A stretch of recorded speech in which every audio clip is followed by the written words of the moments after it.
You are listening to the Boss Experience Podcast, a podcast with conversations about business growth, self-development, and maintaining a mindset to achieve business success. My name is Michelle Davis, and I am a business strategist and coach, and I am your host. Let's get started. Welcome to another episode of the Boss Experience Podcast.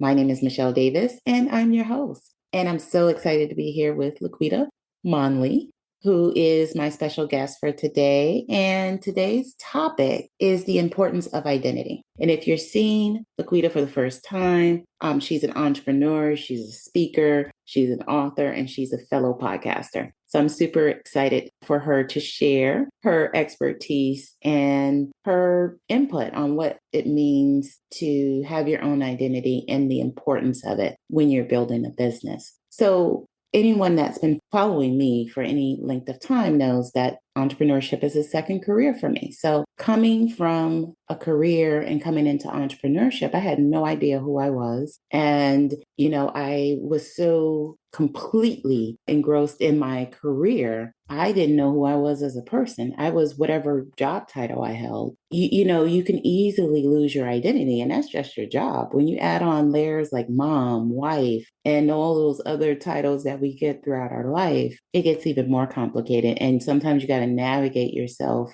out of everything and get to know yourself and ask yourself, who am I? What do I like? And that carries into entrepreneurship, because what tends to happen is a lot of entrepreneurs tend to look at social media to define who they are, or look to the internet to define who they are. And they dismiss all of the wonderful qualities and all of the things that are unique and special about themselves. Hey, if you're enjoying this episode and you know you're ready to take that next step to finally become a professional service provider on your own terms, I want you to consider working with me. When you work with me, I help you start your business the right way from the beginning, so you can generate the revenue you desire doing what you love.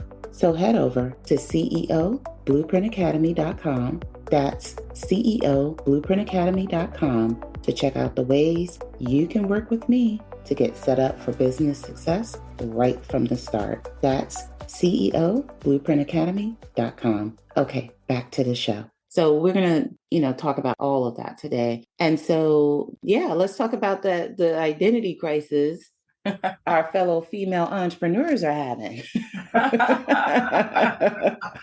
Well, I have a feeling this is going to be a great conversation, but thank you so much for having me on as a guest, Michelle. I've been looking forward to this conversation. And so I'm, just really super excited to be here. But for me, I'll boil myself down to 3, maybe 4 things, because these are the positions that have the most value to me. And that's my position as wife, mom, and grandmother, and put a special emphasis on being a grandmother. Absolutely the best thing that I have done in my life to date. Amen. So that was it. Is that because you get to give your kids back, the grandkids back?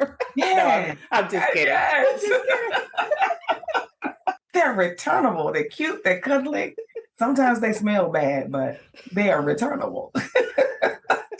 It took me a long time in my life journey to value who I was as a wife and a mom. And we'll talk about that hopefully a little bit in the conversation. So now that I completely understand my role and value that role as wife and mom, by the time I became a grandmother, I was excited and elated about it. Now, do I wear a lot of different hats? Most women do. Most of us, whether we're mothers or not, we wear so many different hats in our life, and the other hats are meaningful. But the things that add the most value to me are wife, mom, and grandmother. Yes, I'm a podcaster, love it. I write books, I'm an author, love it. I had an opportunity, I'm a minister of the gospel. I've had an opportunity to preach and teach God's word around the world. Love that. As an entrepreneur, being a speaker, coach, and trainer, and getting that certification through the John Maxwell team, absolutely love that experience. Love what I do with my clients. But at the end of the day, it is my belief that all of these things that people find wonderful and accolades and want you to write out in all these resumes and bios, I wouldn't have accomplished those things. or I wouldn't be as good at those things as I am if I had not truly discovered who I was and learned to value my role as wife, mom, and now as a granny. Like, that's the best thing ever.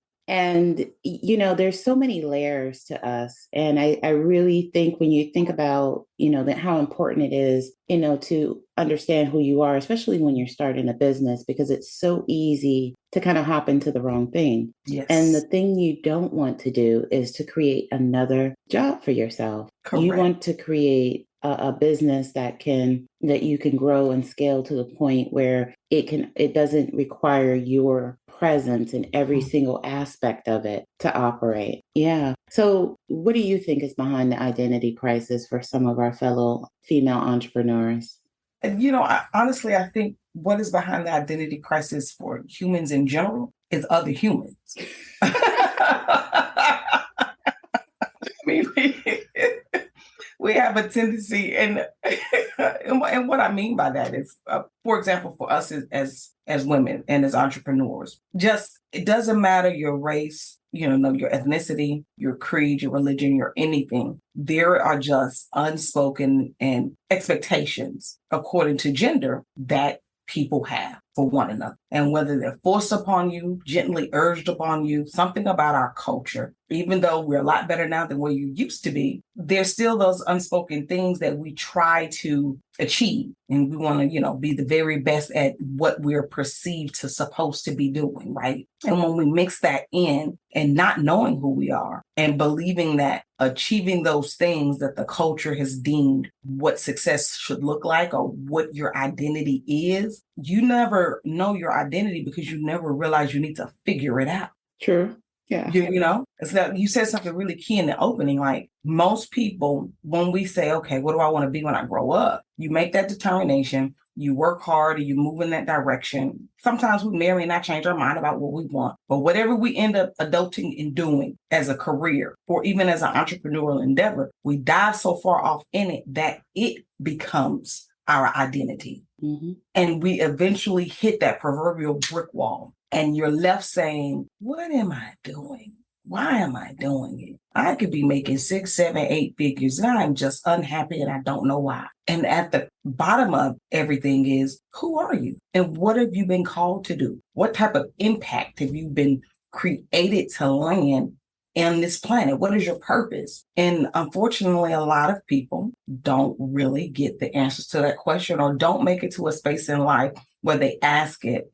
And the most dangerous thing is they do get to the space in life and they ask it, but because of their surroundings and their environment, when they ask that question, they don't get positive response. So they don't seek out the solution because they're made to feel like, are you crazy? What do you mean? You're fine. What do you mean you don't know who you are? They don't get the support that they need to take that life journey to self-discovery. And for me, for my clients, and my philosophy is everything in our life hinges on our identity. Who we are determines our core values. Those core values should help us to determine what it is that we're doing both professionally and personally. That brings forth a great deal of fulfillment.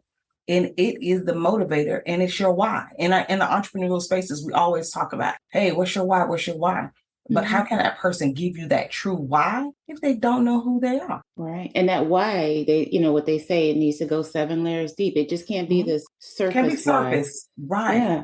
Because that's not going to sustain you. It's not going to sustain you, right? And even when your why is your family, that's good. But why? The question is still why. Sometimes it's entrepreneurs and even as career professionals, you have career professionals that are going to hear this. And we've been in both spaces and we're pursuing the epitome of our career. We're trying to be the best of the best to provide for our family. But the very reason, our why, we're taken away from them. You're not present. You're not available because you're busy trying to build for them. And one day you wake up and you realize it. They've been realized it. And now you got to figure out how to fix that relationship. Mm-hmm. And they may or may not give you permission to do that. So, and that happens again, it goes back to my identity. When I understand who I am and the value that I bring to any situation, then I can prioritize properly the things that bring value to my life, which is why yes, I send my resume to people, my bio, and all of that's great and it sounds good, but I'm three things. I am a wife, I'm a mom, and I'm the most amazing grandmother to my favorite little people. That's the thing that brings me value. And, I know that it goes against a lot of feminist beliefs, and I'm okay with that because I understand who I am. I understand that at the end of the day, if LaQuita was not a wife, if LaQuita was not a mom, and if LaQuita was not a grandmother, the thing that God has called me to do to land an impact in the lives of the people that I reach, I am still she. She is who I am. But those positions enhance me in what I do. So you could call me that. And I'm okay with that gender role because I understand that it doesn't take anything away from me, but it adds value to me. And one important thing about that too is that is what you're called to do, and that is what aligns with you. And right. I think we get caught up in looking at, all of the stimuli that we get, just being online, and we try and adapt to what we think we're supposed to be. And we're discounting, we're disregarding, and we're ignoring our own unique traits and qualities and the things that make us happy. Yes. Because when you talk about entrepreneurship, you're talking about really tapping into your skills, because at the end of the day, no matter what you see online, if you don't have the skills to really carry that business through, to get it to the point of profitability, to do all that's required to run that business, to build that business, to grow that business, it's not going to work. And I think that's when so many people get that so clouded in their brain. They're looking at outside of themselves and they're looking at like, that's who I want to be like. That's what I want. And that's what I want to do. Yes. You don't have those skills. Right. Or you may not have those skills, and there's a reason that millions of entrepreneurs trust Shopify every day to power their dreams. Easy to use and easy to edit templates that don't require a high level of technical skills or coding. 24/7 support, built-in fraud detection, seamless checkout, tons of compatible apps to support your sales goals, website designs that are made to catch and keep the attention of your customers. And unlike other e-commerce platforms, you control your communication with your customers so you can generate repeat sales. So no matter what you're selling, power it with Shopify. Just visit pathtoceo.com to start your free trial today. Hey, it's Michelle here from the Boss Experience Podcast. Are you a coach, consultant, or other professional service provider trying to figure out where your next client lead is coming from? There are professionals on LinkedIn closing more deals than any other platform. You want to know why? People log on to Facebook and Instagram for social purposes. However, people come to LinkedIn for the sole purpose of networking with other professionals and doing business. When you implement a LinkedIn strategy correctly, it makes the difference between scrambling for your next client and having leads flowing into your business. So my friend, Troy Hippolito, just so happens to be a LinkedIn expert. And when you work with Troy, you get the exact formula to not just get a lead, but actual clients. So if you need a dedicated done-for-you service or just a blueprint to be effective on LinkedIn, Troy's got you covered. Just visit ceogameplan.com to schedule a free, no-obligation call with Troy to see how you can leverage LinkedIn for your business. Now back to the episode. It starts with you, and it's really about developing you. And what point in your life did you kind of discover that in yourself? I was 25 and I had a triggering moment. And it was so eye-opening. So prior to that, I did realize that I was depressed and I had been in counseling, which was a major thing, right? It was a really major thing for me. I'm an African-American woman from the Deep South, a strict Baptist household. Black people don't go to no therapist. Like, what are you talking about? And so the energy that it took, thank God for my husband's support, for me to seek out that counseling was great. And then we moved because of his career. Just as things were going really good and, I was getting some headway, we had to move because the Army says, hey, you got to go to a new duty station. And so because I felt like I was good, I didn't immediately seek out connecting with a therapist in my new local area. Mm-hmm. And what we ended up doing was coming back to Texas where my mother lived. And so again, remember, I was raised in a strictly Christian household. And so there was a lot of things going on in my life and in my marriage that I was unhappy with. And I was at the place of walking away. Mm. So as you know, I'm talking to my parents and everybody, and my husband's talking to his folks, and everybody's like, well, just go to church. Just go to church. And we're thinking that did not fix anything. But just realized like that did not fix anything. Yeah. But at that time, we were living with my mom because we were trying to buy a house.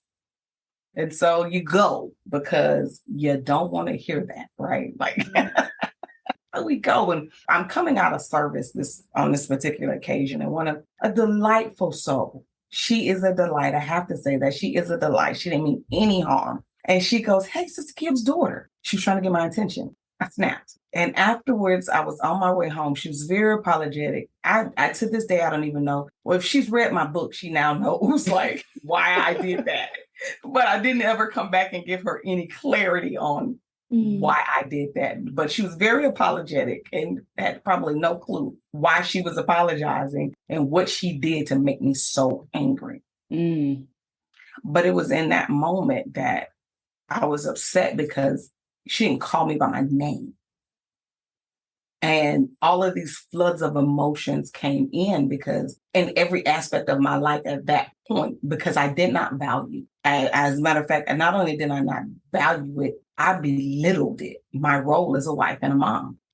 So anybody that has any affiliation with the military, the way that it's set up, the dependents, we're not even called spouses, we're called dependents. The dependents are recognized by our sponsor, which is your service member, whether it's the man or the woman, it doesn't matter in the marriage. You're a dependent. And so everywhere in my life, I did not have an identity. So I'm here, I'm at church. The least you could do is call me by my name. You know, I go to the school with my kids. I'm Daryl, Devontae, Denise, David, or Marquez's mom, or Mrs. Monley. It's still never my first name, right? I'm always attached to someone else. And I did not realize how much that had been weighing a sister down until that moment. And on the way home, I started to evaluate that. And over the next couple of weeks, I just really thought about it and was like, wow, you need some help. Like, what did you do? I was so embarrassed every time I would go to church after the end to see this lady because I went off on her. But that started my journey. Her calling me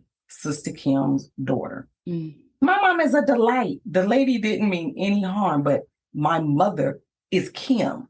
I'm LaQuita. And yes, I am her daughter, but I am LaQuita. Like, at least you could have called me Miss Sister Monley or something. You just called me by my mother's name. So that started a journey of self-discovery. I had realized that I needed to find myself, cliche. I needed to find myself. And at that point, my husband was going to the initial invasion of Baghdad. He was rolling out. And so I had a year to figure this thing out, to figure out who I am, what I'm doing, whether or not I wanted to remain Mrs. Monley.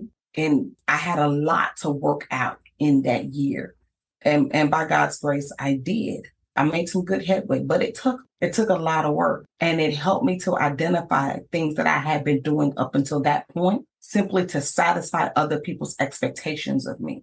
And even if they did not verbalize it, it was what I thought they wanted or what I thought I should have been doing. Things that I've been doing in support of my husband's career that it was not written in any Army regulation anywhere, but I just knew it was things that I needed to do and how I needed to show up so that he could get the promotion that he needed to get and so that I can get the little, recognitions and awards and certificates that look good so that when he was getting these promotions that I would be the good wife fit. And the same thing was happening for me with my children. But if you ask me, hey, LaQuita, what did you like? What do you do? What's your hobby? What do you like doing in your spare time? My only point of reference was things that I liked in high school. Because as an adult, I had no point of reference because till that point in my life, everything about what I did was to satisfy a role that I was playing or what I was expected to do, but never taking an exploratory journey to figure me out. And that started my role to healing and deliverance and self-discovery. And what I discovered about me was I love people. I love people. I love to talk. I love to be a blessing to people. I love to build people. But likewise, I run the risk of doing all of those things to my own detriment by not allowing people to do the same to me. So that shaped me. I knew I wanted to be an entrepreneur during that time. I bought my first property as a real estate investor, but it shifted my why. My why grew. The originally wanting to become an entrepreneur is because we were broke. We didn't have the proverbial pot or window, okay? And somebody infomercial said that you could get rich if you do this. Yes, and you could do it with no money down and no credit. And I'm like, oh, wow, that fits me. Any of those things. Let me do this. Now, you mentioned a few things, because I think people need to think, like, when I think about you being an army wife, for lack of a better term, Yeah. that I think kind of fed into the depression too, because Absolutely. you're moving from place to place. You don't know anyone. You're always the new person. And then at the drop of a dime, you're moving again. When you think about taking that time to really get to know yourself in that self-discovery period. And I think you and I have talked offline, I always say, if I did not, focus on entrepreneurship, I don't think I would have delved as deeply as I have in self-development. And you started early, and it took that moment, with the woman in the church parking lot. You're like, because, people in pain hurt people. Yes. Yes, hurt people hurt other people. Yeah, you were in pain, you were hurting, and she just came along at the wrong time. It wasn't anything personal. Oh, baby. So let's talk about that for a minute. Because a lot of people skip that inner work. They think, I just want to make money. What do you mean I got to develop myself?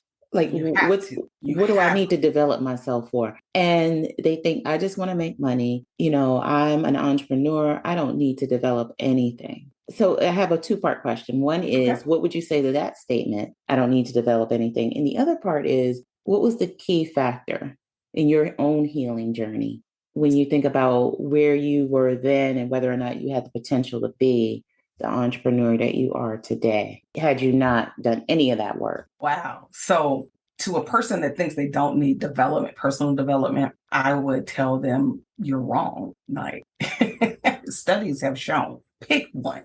It doesn't matter, like anything. So who we are as a person pours over into the things that we do.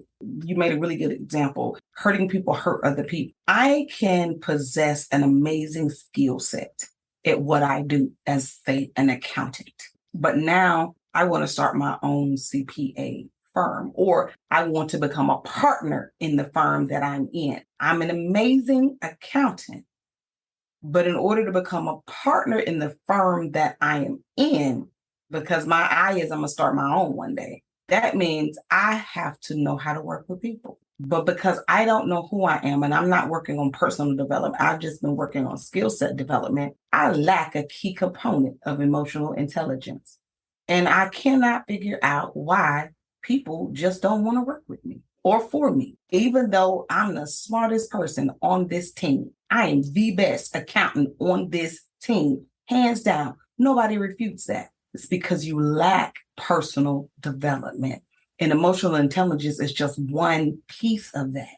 Why are you this way? You don't know. And because you've been you your whole life, you just learn how to roll with it. You may not even be happy with you, but you become accustomed and you know how to manage it. Even though you're not happy, looking into that unknown, you can deem it as unnecessary or scary, but you don't want to go there. And so that hinders your ability to achieve the goals that you want to achieve. But because you are the best accountant, you raise up the ranks, but you find yourself in some of those other goals and dreams that you have on a personal level, or even wanting that camaraderie around you on your team and from your fellow colleagues. And if you are the one that owns the business, why is it that nobody, leaves you the birthday card? And these are maybe some drastic examples, but just an example, right? You want to know how to build your team. You want to know how to cultivate them and get to know them and communicate with them. You want to provide a culture where they feel safe and can grow.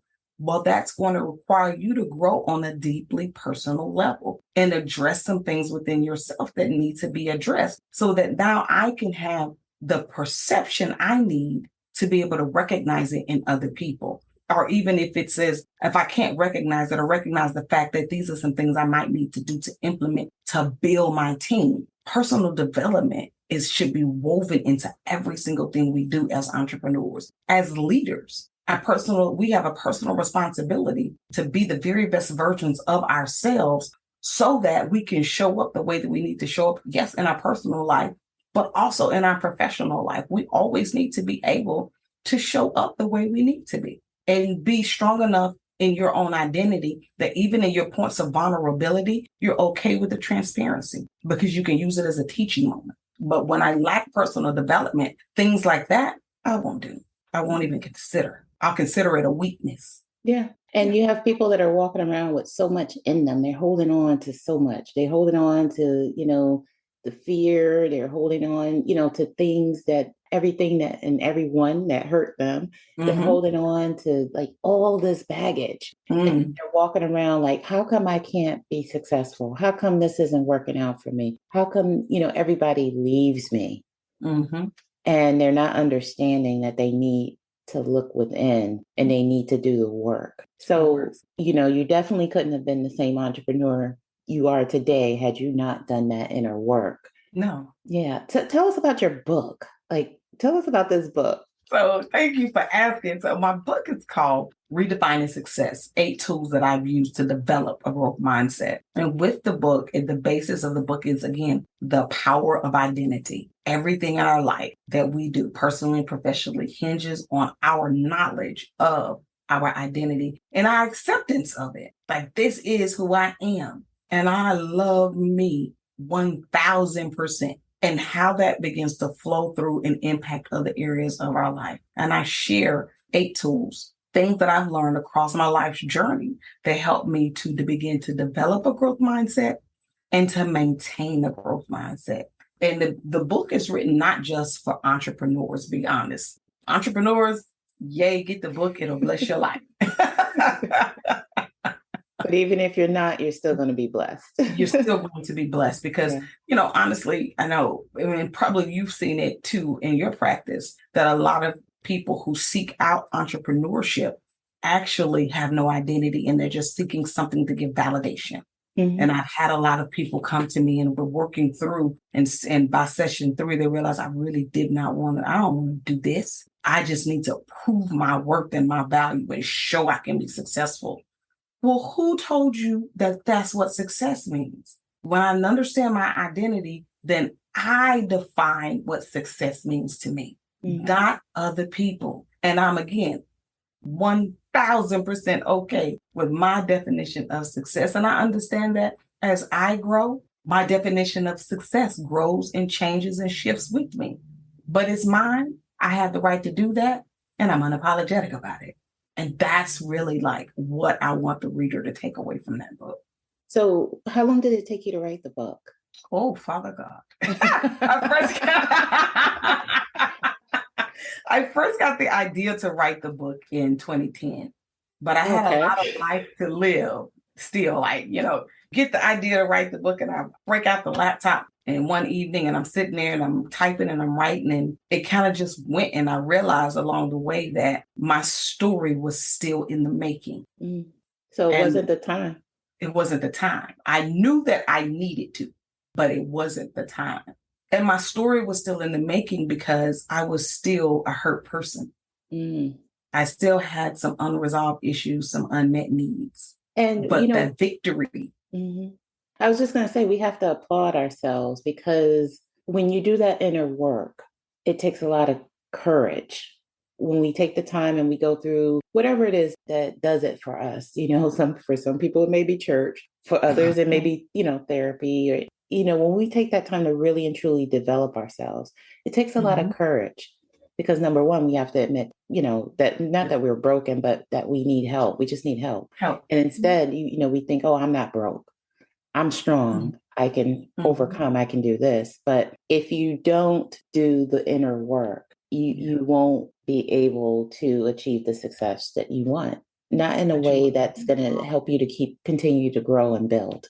Absolutely. And you said something really good there. Like for me, the foundation I would say for me is my faith. Now, when all of this started happening, I wasn't a strong believer. I grew up in church. That's where I was. I grew up in church. That's the space in my life that I was at. And in none of those stories and none of that stuff made any sense to me. And it was not improving my situation. I just did not want to be disrespectful to my parents or my grandparents or my in-laws who kept giving me this advice that I felt like was worthless advice. But after that point of self-discovery for me, after that triggering moment, one of the next steps for me was realizing that some things from my past as it related to church also hurt me. I could not reconcile the God of the scripture and these people who hurt me. So that was an additional piece. And so when I say my faith, because at that point I had to learn who Jesus was for me. And it included therapy because the things that were broken within LaQuita, Jesus didn't do it. So let me reconcile that. And then, let me discover who Jesus is on another point. Let me discover who Jesus is for myself because I did consider myself a spiritual person. I just did not understand why, you're saying one thing and people were doing another. That really bothered me on another hand. And so when I was able to get the help, and I'm a very big advocate of mental health as African-American women, as women in general. The same way we go get our annuals done, that's the way I feel that we should do with mental health. It should be a check-in and a check-up just to keep a pulse check because we carry so much. Absolutely. To keep a pulse check on us, to keep us healthy inside and out. And so my spiritual journey was another component of that for me. And once I realized, okay, this is the God of the Bible and this is what I mean to him. And that I am fearfully and wonderfully made. Like there is no flaw in me. He sees his image in me. That did amazing things for my self-esteem. Did absolutely amazing things for my self-esteem because he didn't hurt me. People might have hurt me, but he didn't hurt me. And so what I was able to do and how I was able to grow from there, the principles that I was then able to pull from the scripture and begin to implement it in my life. And then, with the reading and the therapy that was happening and that self-discovery journey, the work became something that I craved. Yes, it was still hard, but it was very intentional and purposeful all at the same time. It's like, okay, this is what I know I'm going to do today. This is how I'm going to set my day. This is how I'm going to set my journey. I was beginning that journey of healing by bringing those components together in my life. And where I was focused on trying to get LaQuita together, those other broken aspects of my life, it was like one day I realized, oh, they're not broken no more. Check that out. And you talk about that in the book, right? Because you talk about what was behind your whole reaction to this person not even recognizing your identity and who you are as a person. And all of that is what leads to success, is being able to have that self-growth. Yes. So I love the direction that you took and just really highlighting that is, yes, things are about business, but life is about, there's things that are about life first, and everything starts with who you are as a person, and it starts with life, and then the business comes after. So, well, what if people want to buy the book? Let's start there. Where do they find it? The book can be found on Amazon as well as on my website. If you want an author signed copy, you can order it on my website, and I'd be happy to ship you as many copies as you order. You can also, as I said, buy it on Amazon. The paperback version or the ebook version are available on Amazon. So I'm going to have you speak out your website name for people that are here listening to the audio only. And then I'm going to have you repeat the name of the book as well. All right. My website name is LaQuitaMonley.com, and that's www.LaQuitaMonley.com. That's LaQuitaMonley.com. And the name of my book is Redefining Success, 8 Tools That I Use to Develop a Growth Mindset. I know that's a long lot of title. So if you want to make it very easy when you go to Amazon in the search engine, just put my name, put in LaQuita Monley, and my podcast will pop up as well as my book will pop up.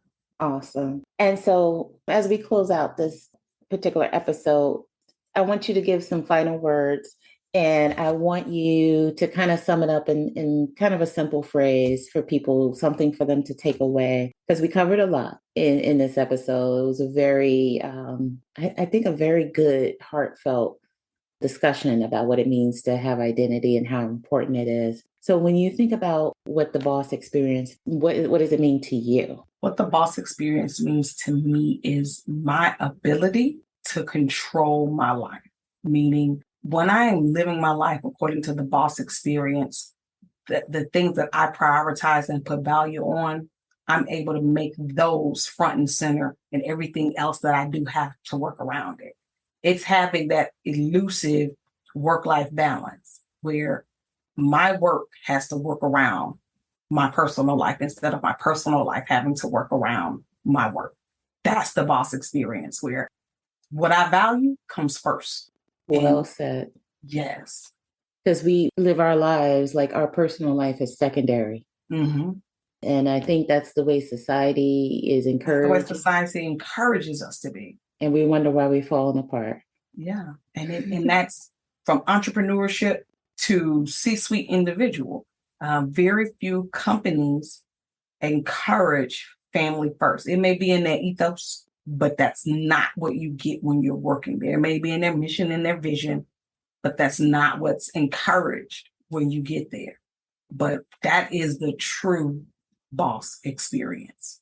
Awesome. So I just want to thank you so much, LaQuita. We've been trying to make this happen for the longest. I'm so happy that we finally did. And I just want to thank you for your contribution to my audience today. And thank you so much for having me. It's definitely been a pleasure. We've been trying to make this happen for a while. And I was like, oh my word, it will happen today. And I just absolutely appreciate the opportunity to come and to speak to your audience. And if I can say one more thing, if I could. Absolutely. I now realize that everyone does not share my same faith system, and that's wonderful, right? Okay, that's your life decision. But my book is about principles. So there's a saying that I grew up with saying, chew the meat and throw away the bones. No matter what you believe or don't believe, we can all agree on this one thing: principles work. Mm-hmm. And that's what those tools are. Principles. If we put principles to work and consistently and diligently, those principles will produce for us the things that we desire. So that's what I would say to someone that says, you know what, this is a great conversation y'all had, but I don't believe in none of that. Okay. But we believe in principles, and principles do work. So if you are a person of principle, I think that not only will you find value in my book, but there are tons of other books and podcasts and the principles that Michelle gives with every episode that help you grow and develop personally and professionally. Awesome. Speaking of podcasts, tell them where they can find your podcast as well. LaQuita's Toolbox is the name of my podcast, and it can be found on all major podcasting platforms: Spotify, Google, iHeart, Amazon Music, Audible. It's now on SoundCloud. I was like, wow. Okay. All right. Now on SoundCloud and Stitcher and Deezer and all of these different things. So wherever you're listening and your favorite podcast listening platform is, type in LaQuita's Toolbox in the search engine and it'll pop up. Excellent. With that being said, that concludes this episode. Thank you so much, everyone, for tuning in. And I can't wait for you to tune in to the next episode of the Boss Experience Podcast. Take care and be well. Thank you for tuning in to the Boss Experience Podcast. Don't forget to leave a review for this episode and tune in next time.